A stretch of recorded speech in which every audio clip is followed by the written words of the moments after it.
संभालना पड़ता है, मदद करनी होती है जब उनका मूड ठीक नहीं होता। तो जॉश अभी सो रहा है, पर आज मैं उसके लिए ब्रेकफास्ट बना रही हूँ क्योंकि आज जॉश का मूड कुछ सही नहीं था। ये तुम्हारे लिए।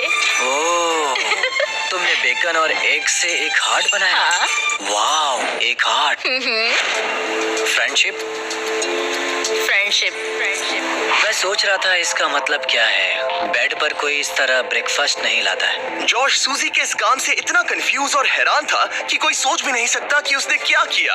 उसने कुछ ऐसा किया जिससे वो पूरी दुनिया में सबसे ज्यादा नफरत करता है। शायद मुझे पढ़ना ही होगा। अ मेंस गाइड टू वुमेन। जब एक मर्द और औरत एक साथ डांस करते हैं, जब वो एक दूसरे से अट्रैक्ट होते हैं, तब औरत कंट्रोल में होती है, उनकी हरकतें बारीक होती हैं। तब ये इस बात का संकेत है कि वो आप में रुचि रखती है। जब जॉश सूजी की रहमदिली के पीछे की वजह के बारे में सोच रहा था, सूजी सोच रही थी कि उस मिस्ट्री डोर के पीछे क्या होगा। मुझे कुछ भी नहीं दिख रहा। अगर वहाँ एक टेस्ला होगी तो? शायद हमें जिमी के लिए बनाना ब्रेड बनानी चाहिए।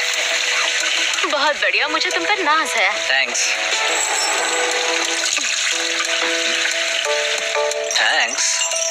बाय। क्या? मुझे उस बुक के चैप्टर पे जाना है, मेंस गाइड टू विमेन, ताकि समझ पाऊँ कि वो क्या था। ये बुक कहती है अगर वो तुम्हें चाहती है तो ये संकेत है। डायरेक्ट आई कांटेक्ट, एक स्माइल, हर बार बस आपको ही देखते रहना। तो मुझे ये लगता है उससे मैं पसंद हूँ।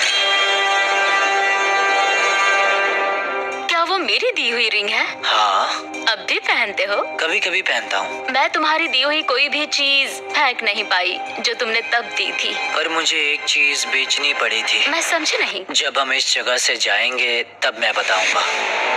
शायद मैंने कभी नहीं बताया था, मैं बहुत डरा हुआ था। जब साथ थे तब की सारी चीजें उसने रखी है, सिर्फ एक छोड़कर, जिसे अब तक मुझसे छुपा रखा है। बस कह सकते हैं वो सीक्रेट होने के पीछे बड़ी वजह है। लेकिन मुझे वो सीक्रेट कुछ भी करके जानना ही है। जिसने चैलेंज के आखिर तक मुझे रोक के रखा है वो वही सीक्रेट है। यह डे 20 और वक्त हो गया है चीजों को थोड़ा सा मसालेदार बनाने का। Happy day 20। क्या हाल है? तुम्हारे सामने है वो 5 रास्ते जिससे ये मिस्ट्री डोर खोल सकते हो। Oh my gosh. और बात ऐसी है, मैं लेफ्ट से राइट की ओर जाऊंगा और हर प्लेट में रही ऑफर दिखाऊंगा। अगर आप किसी ऑफर को हाँ कहते हैं तो जो भी मिस्ट्री डोर के पीछे होगा आपका हो जाएगा। अगर ना कहते हैं सिर्फ तभी अगली ऑफर बताई जाएगी। पर याद रखना, हो सकता है कि आप सबसे बेस्ट डील को ना कह दें। अरे नहीं। तुम बहुत बुरे हो। ऑप्शन नंबर 1, तुम गवाओगे $50,000। मुझे लगता है मैं इसे लूंगी क्योंकि मैं सही कहा। नर्वस हूँ। तुम्हें क्या लगता है? शायद इसे ना कहना चाहिए। ठीक है। ऑफर नंबर 2, तुम्हारी प्राइस पूल से जाएंगे $1,00,000। शायद ये आखिरी प्लेट सबसे सही होगी। शायद इसे भी गिरानी चाहिए। Offer number 3, -$25,000।